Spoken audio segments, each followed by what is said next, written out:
예배소서 5장 1절로 10절 찾으신 줄 알고 제가 받들어 있습니다. 예배소서 5장 1절 그러므로 사랑을 받는 자녀같이 너희는 하나님을 본받는 자 되고 그리스도께서 너희를 사랑하신 것 같이 너희도 사랑 가운데서 행하라.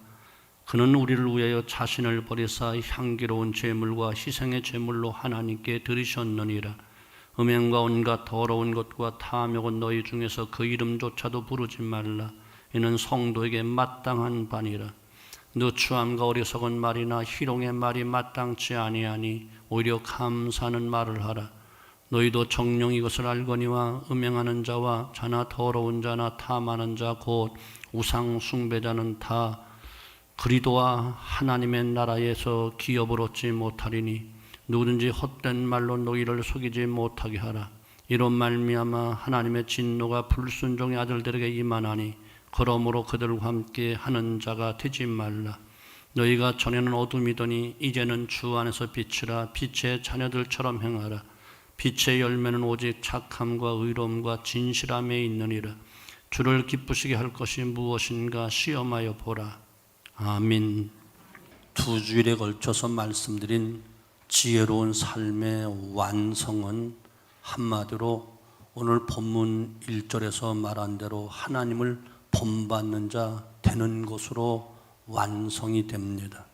하나님의 자녀가 하나님을 본받는 것은 긍정적 이상이며 최고의 목표가 되는 거예요. 여러분, 무엇을 목표로 삼고 이 땅을 사시나요? 돈이던가요?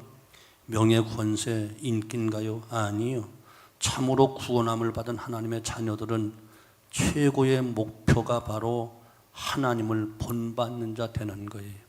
하나님의 형상이 회복되어지고 하나님의 성품이 회복되어져서 하나님을 본받는 것 되는 것, 이것이 거듭난 구원함을 받은 성도들의 목적이 되어야만 합니다.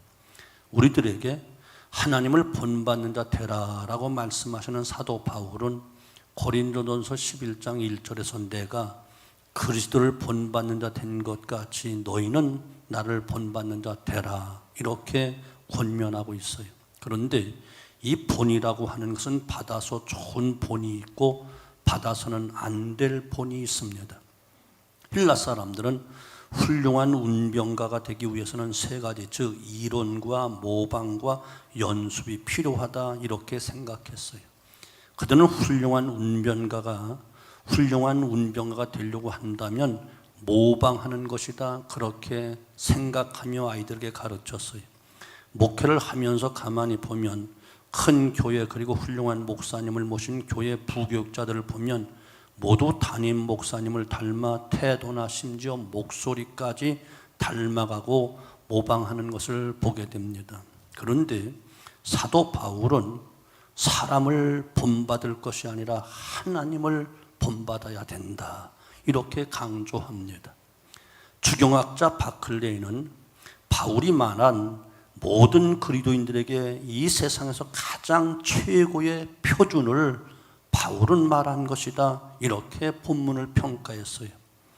본문이 제시하고 있는 그대로 우리가 산다면 우리는 이 세상에서 가장 최고의 표준대로 사는 사람이 되며 가장 지혜로운 삶의 주인공이 되는 것입니다. 자, 그러면 가장 지혜로운 삶의 비결은 무엇인가?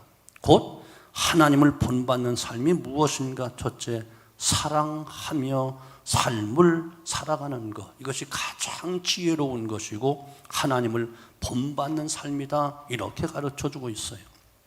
바울은 본문 1절에서 사랑을 입은 자녀같이라고 했고 2절에서는 그리스도께서 너희를 사랑하신 것 같이 너희도 사랑 가운데서 행하라 이렇게 말씀하셔요. 이미 우리는 하나님의 사랑을 받은 사람들이에요. 그의 사랑으로 죄도 용서받았고 허물도 사함받았고 그래서 의롭다 칭함받았고 그의 사랑으로 하나님의 아들, 딸이 되었고 영원한 영생도 선물로 얻었고 썩지 않고 더럽지 않고 새하얀 천국도 우리는 상속받게 되었어요. 다시 말하면 사랑을 모르는 사람들이 아니고 이미 하나님의 사랑이 어떤 사랑인가를 알고 체험한 사람들이라는 거예요. 그렇기 때문에 그 사랑을 실천할 의무가 있다, 이렇게 말하는 것입니다. 자, 그러면 우리가 하나님께로부터 받은 사랑이 어떤 사랑인가? 자세하게 다 이야기한다면 찬송가 가사처럼 바다를 먹물로 삼고 하늘을 두루마리로 삼아 다 기록할 수 없지만, 그게 두 가지로 딱 묶어서 말씀드리면, 하나님으로부터 받은 사랑 첫째, 자신을 희생하신 사랑이었어요. 본문 2절에서 그는 우리를 위하여 자신을 버리사 향기로운 제물과 생축으로 하나님께 드리셨느니라 라고 했습니다. 구약시대에는 제물을 잡아 하나님께 드렸던 것처럼 예수님은 자신을 희생 제물이 되어서 하나님과 우리 사이를 화목하게 하셨다는 겁니다. 이 사건을 빌립보서 2장 7절에서 자기를 비워 종의 형체를 가지셨다, 이렇게 말씀하고 8절에서는 죽기까지 복종하셨다 말합니다. 그토록 자신을 희생하신 하나님의 사랑을 본받으려면 우리 역시 희생할 줄 알아야 한다는 것이 본문의 가르침이에요. 희생이 없는 사랑은 있을 수가 없습니다. 우리가 진실로 주님의 그 사랑으로, 주님의 엄청난 희생으로 구원함을 받고 하나님의 자녀가 되었다면 이제 우리도 주님과 그의 몸된 교회와 한 지체된 형제로서 희생할 줄 아는 사람이 하나님을 본받는 사람이다, 이렇게 말씀하고 계신 거예요. 어느 외국 잡지에 예수님을 닮은 사나이라는 제목과 함께 어떤 사람의 사진이 게재된 일이 있었어요. 얼굴, 눈빛, 수염, 턱 모양이 예수님의 성화와 흡사한 그런 사람이었어요. 그런데 그는 전과 사범으로 교도소에 수감되어 있는 사람이었어요. 얼굴만 닮는 것은 참으로 닮는 것이 아니에요. 우리가 주님을 닮는 것은 주님의 사랑을 닮는 것이고 그 사랑을 실천하는 것임을 여러분 믿으셔야만 됩니다. 주님의 사랑은 자신을 희생하신 사랑입니다. 두 번째는 용서하시는 사랑이었어요. 방종한 딸이 어느 날 말없이 어머니 곁을 떠나 집을 떠났어요. 어머니는 사랑하는 딸을 찾기 위해 자신의 사진을 넣어 벽보를 만들고 그 사진 밑에 나는 언제나 너를 사랑한다, 이런 말을 넣어서 벽보를 붙였어요. 그리고 그 벽보를 딸이 숨어 있을 만한 곳, 그리고 어디 있는지는 잘 모르지만 그 도시 골목마다 붙여놓았어요. 그 벽보를 보는 사람들마다 이상하게 여겼지요. 그러던 어느 날 가출한 딸이 그 거리를 지나다가 그 벽보를 보았어요. 햇빛에 이미 발에 있고 비에 젖어 있고 먼지가 묻은 벽보이긴 하지만 나는 언제나 너를 사랑한다, 그 한마디에 눈시울이 뜨거워졌어요. 그 한마디가 타락한 딸을 변화시켰고 크게 감동을 시켰어요. 딸이 이제 어머니 품으로 돌아왔습니다. 어머니 품에 안겼을 때 돌아온 딸의 그 가슴으로 안은 채 그 어머니가 조용히 속삭였어요. 얘야, 얼마나 고생이 많았니? 지금도 나는 너를 너무너무 사랑한단다. 이 말을 어머니는 그 딸에게 속삭여 주었어요. 우리는 이 이야기 속에서 하나님의 사랑 같은 한 모습을 발견하게 되지요. 하나님은 우리가 어떤 모습, 어떤 죄 가운데 있다 할지라도 하나님 품으로 돌아오면 얼마나 힘들었니? 얼마나 고생했니? 나는 너를 사랑한단다. 이 말씀으로 우리에게 들려주시는 사랑의 하나님, 우리를 용서하시되 끝까지 영원히 용서하시는 사랑이. 어느 날 베드로가 주님께 형제가 내게 죄를 지으면 몇 번쯤 용서하는 것이 좋겠습니까? 7번쯤 하면 될까요? 라고 굉장히 생각해서 크게 이야기했어요. 그때 그 물음에 7번씩 70번이라도 하라, 주님은 이렇게 말씀하십니다. 이 말은 한없고도 완전한 하나님의 사랑을 그리고 용서를 우리에게 가르치는 말씀이에요. 7번씩 70번이라고 하는 것은 490번을 의미하는 것이 아니라 완전하고 무한한 용서와 그 사랑을 의미하는 것입니다. 하나님께로부터 용서의 그 은총을 받은 사람입니다. 저와 여러분들은 하루에도 수없이 생각으로 말로 행동으로 짓는 많은 죄가 있지만 그 용서를 다 받았기에 오늘도 아바 아버지라 부르짖고 하나님 변함없이 우리를 사랑한단다. 얼마나 고생했니? 오늘도 우리를 향하여 말씀하고 계십니다. 우리는 그 용서, 그 사랑을 받은 사람이라면, 우리가 용서받은 것이 확신된다면 이제 우리도 용서를 실천해야 된다. 이것이 바로 하나님을 닮는 성도의 모습이라는 것입니다. 내가 남을 미워하면 우선 내 자신에게 유익이 없습니다. 미워하는 내 마음이 편하지 않습니다. 마음에 칼을 품고 마음에 불을 품고 어찌 평안할 수가 있겠어요. 그리고 미움과 원망이 가득 차 있으면 영적으로도 큰 손해를 보는데 기도가 안 됩니다. 찬송이 안 나옵니다. 기쁨도 다 빼앗겨버리고 평안도 잃어버리고 맙니다. 그리고 내 자신의 정신 건강과 육체 건강도 드디어 손해를 보게 됩니다. 그러나 용서하고 나면 마음이 편안하고 안정되고 기쁨이 찾아오고 진정한 기도가 나오며 그 기도가 응답을 받습니다. 그렇게 우리 주님도 주기도문 가운데 우리가 우리에게 죄 지은 자를 사하여 준 것처럼 우리 죄를 사하여 주옵소서라고 말씀했고, 우리가 하나님께 예배를 드리다가도 누구에게 원망 들을 만한 것이 있으면 먼저 가서 화해하고 와서 예배를 드려라, 이렇게 말씀하셨습니다. 그런 용서하고 사랑하며 살아야만 됩니다. 사랑하며 살기에도 이제 부족합니다. 때가 얼마 남지 않았습니다. 미워하며 다투며 살 이유가 아무것도 없음을 여러분 꼭 기억하셔야만 됩니다. 두 번째는 악한 삶을 멀리하는 것이 지혜로운 삶이요 하나님을 본받는 삶이에요. 3절에서 바울은 음행과 온갖 더러운 것과 탐욕을 너희 중에서 그 이름이라도 부르지 말라라고 했고, 4절에서는 누추함과 어리석은 말이나 희롱의 말이 마땅치 아니하다라고 했으며, 7절에서는 그러므로 저희와 함께 참여하는 자 되지 말라 말씀하시고, 11절에는 도리어 책망하라고 말씀하고 있어요. 이상의 말씀을 한데 묻고 종합하면 악을 버리고 악한 사람과는 사귀지도 말라는 거예요. 어떤 심리학자는 모든 인간은 근본적으로 모방성을 지니고 태어나고 살아가고 있다고 했어요. 하나님은 에덴 동산에 인간을 창조하신 후 살게 하셨을 때 인간은 하나님을 본받고 하나님과 교제하며 살도록 그렇게 지으신 거예요. 그런데 그 인간이 하나님을 예면하고 간교한 마귀에게 꼬임을 받아 마귀를 닮기 시작했고, 그것이 타락과 파멸의 원인이 되었어요. 사람에게는 하나님을 닮을 자유도 있고 마귀를 닮을 자유도 있습니다. 다시 말하면 하나님의 손을 붙잡을 수 있는 의지도 있고 마귀의 손을 붙잡을 수 있는 의지도 있습니다. 지금 이 시간도 설교가 듣기 싫다고 벌떡 일어나 밖으로 뛰쳐나갈 자유도 있고 말씀을 경청하고 은혜 받을 자유도 있습니다. 악을 가까이 하고 악한 사람과 서로 교제하면 자연히 악에 물들고 빠져들어가게 되어 있는 거예요.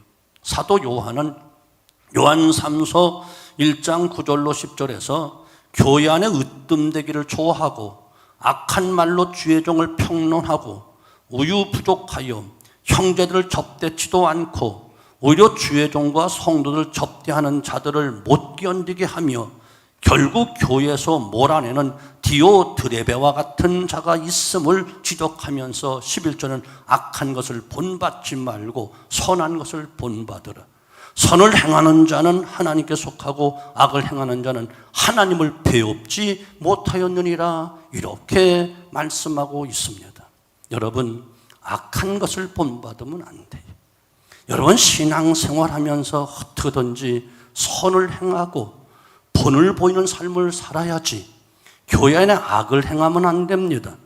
악한 생각을 해도 안 되고 부정적이고 악한 말을 해도 안 되고 악한 행동은 더더군다나 안 됩니다. 동물 가운데 하이에나라는 동물이 있어요. 이 동물은 낮에는 바위 틈이나 움푹 패인 곳 동굴 속에 숨어 있다가 밤만 되면 어스렁거리고 기어나와서 썩거나 죽은 시체를 찾아 나선다고 합니다. 그래서 이 하이에나를 야생성 동물이다 이렇게 부르기도 해요. 이 땅에는 더러운 말만 골라가며 하는 사람, 더러운 행실을 찾아 행하는 사람, 이곳저곳 찾아다니면 냄새나는 것만을 탐하는 사람들을 마치 하이에나처럼 야행성 인간이라고 이렇게 이야기를 해요. 이런 사람은 온갖 문제와 사건은 항상 끼어 있습니다. 빠지지 않고 참여합니다. 문제를 확대하고 성도들 이간하고 불평 원망하면서 꼭 모든 일에 다 동참하는데 항상 부정적인 것에 꼭 동참하고 있습니다. 여러분 꼭 기억하십시오. 성경에서 어둠은 사탄과 악을 상징하고 빛은 하나님과 선한 것을 말하고 있음을 기억하셔야만 됩니다. 우리가 진실로 하나님의 그 사랑받고 그 용서를 받아서 하나님의 자녀된 빛의 자녀들이 되었다면 이제 어둠을 멀리하고 거기에 참여해서는 안 됩니다. 여러분 고치십시오. 부정적인 말을 고치셔야 돼요. 그래야 복을 받습니다. 내가 한 말이 하나님께 들린 그대로 갚아주신다고 했으므로 우리 말조심도 해야 되고, 부정적인 말, 원망의 말, 누구 미워하고 시기하는 이런 말 우리 삶에서 완전히 버려야만 우리는 하나님의 약속된 축복을 받고 빛의 자녀처럼 살아갈 수 있는 것입니다. 자, 마지막 한 가지, 이제는 빛의 자녀들처럼 사는 것이다 이렇게 말해요. 성경은 주님을 빛이라고 말씀했고 말라기 4장 2절에 주님을 의로운 해가 떠올라서 치료하는 강선을 바라리라 말씀하셨는가 하면 요한복음 8장 12절에는 주님 자신도 나는 빛이라고 하셨습니다. 어둠의 힘보다는 빛의 힘이 더 크고 강합니다. 넓은 공간을 들이우고 있는 어둠도 작은 불빛 하나로 바뀔 수가 있어요. 그러니까 내가 빛 대신 주님을 영접하고 내가 빛의 자녀가 되면 내 영혼을 누르고 있는 어둠, 내 가정을 괴롭히는 어둠, 내 삶과 우리 사회를 에워싸고 있는 이 암담하고 침울한 모든 암흑, 모든 어둠을 다 물리칠 수가 있다는 사실을 여러분 기억하셔야만 돼요. 빛 대신 주님이 내 마음에 들어오시면, 내 삶을 주관하시면 어디든지 무엇을 하든지 항상 어둠의 존재는 물러갈 수밖에 없는 강력한 능력이 주님께 있음을 여러분 믿으셔야만 됩니다. 그리고 꼭 우리가 기억해야 될 것은, 우리가 싸워서 이겨야 하고 물리쳐야 될 대상은 우리를 넘어뜨리기 위해서 유혹하는 유혹의 당사자 사탄이며 우리로 죄짓게 하는 조종자, 흑암의 권세인 마귀인 것을 여러분 꼭 기억하셔야만 되는 거예요. 죄나 유혹은 비인격체이지만 마귀는 인격적으로 존재하면서 우리의 심령과 가정을 어둡게 만들고 침통하게 만드는 그런 간교함이 사탄에게 있습니다. 그러니까 참으로 인격자 되신 우리 빛 되신 주님을 내가 모시고 내가 그분의 자녀가 되어지면 그 어둠의 세력, 간교한 사단의 사슬에서 해방되기 때문에 날마다 이기는 삶을 살 수 있다는 사실을 여러분 기억하셔야만 되는 거예요. 우리 의지 가지고 이길 수 있는 게 아니에요. 다짐해서 이기는 게 아니에요. 내 능력으로 이기는 게 아니에요. 주님이, 빛 대신 주님이 내 심령 속에, 내 가정 속에, 내 삶 속에 나를 지켜주실 때에 어둠의 세력에 물러나게 되어지고 승리할 수 있음을 여러분 믿으셔야만 됩니다. 어느 교회 젊은 집사님이 담배를 끊지 못해서 늘 고민하고 있었어요. 명색이 그래도 집사인데 담배 하나도 끊지도 못한 데야 어디 체면에 쓰겠는가, 늘 이것 때문에 고민이 많았어요. 그래서 생각 끝에 고심하다가 여름 휴가를 기해서 보따리를 꾸며가지고 철원에 있는 모 기도원으로 들어갔어요. 자기 생각엔 기도원에 들어가 기도하고 담배를 끊을 작정이었어요. 그런데 하루가 가고 이틀이 지나고 날짜는 가는데 남들 다 받았다고 날 때는 성령도 못 받고 담배는 여전히 피우고 싶어 견딜 수가 없어서 습속 깊은 곳으로 숨어 들어가서 쭈그리고 앉아 담배를 뻐끔뻐끔 피우는 눈치를 봤어요. 그런데 담배를 피우다 가만히 생각해보니 자신의 모습이 그토록 처량할 수가 없더라는 거예요. 그는 이왕에 결심하고 올라온 걸음이니 도중에 내려갈 수도 없다 해서 다시 한번 도전하기로 하고 기도를 하는데 갑자기 내버려라 내버려라 하는 음성이 마음에 들려왔어요. 깜짝 놀라서 뭘 내버리라는 건가 생각하며 주머니를 뒤져보았더니 주머니에 담배와 라이터가 들어있는 거예요. 그는 그것을 꺼내서 유유히 흐르는 강물에 던져버렸어요. 그리고 다시 바위 위에 올라가 엎드려 기도하다가 성령 충만히 받게 되었어요. 강물의 물과 함께 떠내려간 담뱃갑과 라이터처럼 그의 희미하고 흔들렸던 지난날의 연약한 신앙생활이 함께 다 떠내려갔어요. 그리고 새로운 삶이 그에게 찾아왔고 그는 찬송하며 돌아올 수 있었어요. 그리고 놀라운 것은 이 상속의 그날부터 담배 냄새만 맡으면 구토증이 일어난다는 거예요. 그날부터 그는 바울이 본문 10절에서 말하는 주님을 기쁘시게 하는 삶을 적극적으로 살게 되었다, 이렇게 고백하고 있어요. 이미 말씀 앞에서 본 것처럼 우리가 하나님을 기쁘시게 해드리고 지혜로운 인생을 살려면 담배 때문에 고민하던 젊은 집사처럼 주님의 도우심을 받고 성령 충만함을 받아야 돼요. 우리 힘으로 안 되는 거예요. 바울은 14절에 잠자는 자여 깨어서 죽은 자들 가운데서 일어나라. 주께서 그리스도께서 내게 비추시느니라. 여러분, 영적 잠을 자고 있지 않는가요? 빨리 일어나셔야 돼요. 죽은 자들 가운데 지금 머물러 있지 않는가요? 일어나셔야 돼요. 우리 주님이 우리에게 밝은 소망의 빛, 생명의 빛을 비춰주고 계십니다. 베드로전서 5장 8절 근신하라 깨어라 너희 대적마귀가 우는 사자같이 두루다니며 삼킬 자를 찾나니. 이 마지막 때에 간교한 사탄이 우는 사자처럼 날카로운 발톱을 가지고 우리의 영혼을, 우리의 삶을 영원한 파멸을 끌고 가기 위해서 지금도 두루 찾고 있다는 이야기. 이미 저 세상 속에 있는 우리들은 찾아갈 것도 없어. 이미 사탄의 밥이야. 사탄의 놀이터고 사탄의 놀이객감이야. 누구를 찾을까요? 교회 안에 들어다니면서 영적인 잠을 자고 있는 자, 근신하지 못하고 있는 자, 아직도 안일주의에 빠져있고 세속주의에 빠져있고 물질주의에 빠져있고 세상 권세, 세상 물질, 세상 것만 추구하면서 주님을 닮아가지 못한 채 세상과 교회 양다리 걸치고 있는 자를 두루 찾아다니면서 삼킬 자를 노리고 있다는 사실을 기억하셔야만 되는 거예요.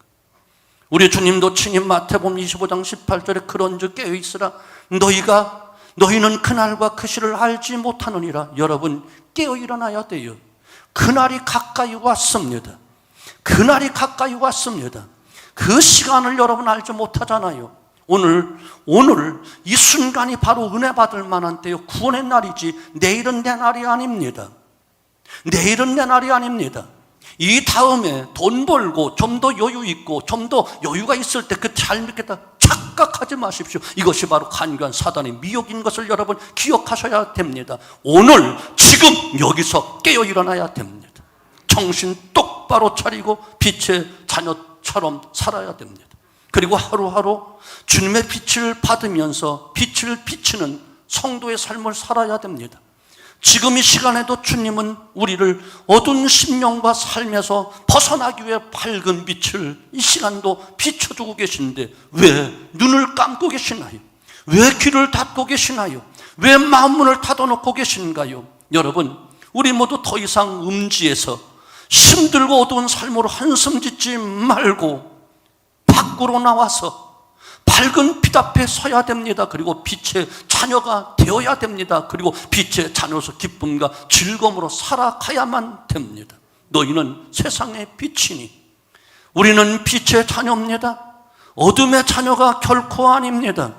하나님의 형상을 회복하고 주님의 장성한 분량까지 철학하고 진실로 하나님을 본받는 자 되어야만 됩니다. 왜요? 그날 그 시가 가까이 왔기 때문에 그렇습니다. 오늘 밤이라도 나의 이름 부르면 모두 놓고 주님 앞에 가야만 됩니다. 오늘 밤이라도 천사장의 나팔 소리와 함께 주님 이 땅에 오시면 모든 것은 다 종료됩니다. 코로나 전염병이 종식되면 그때 잘 믿겠다고요? 늦었습니다.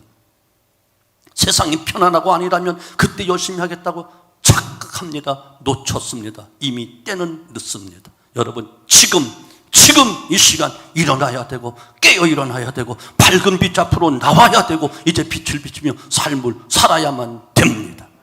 설교 끝. 기도합니다. 아버지 하나님,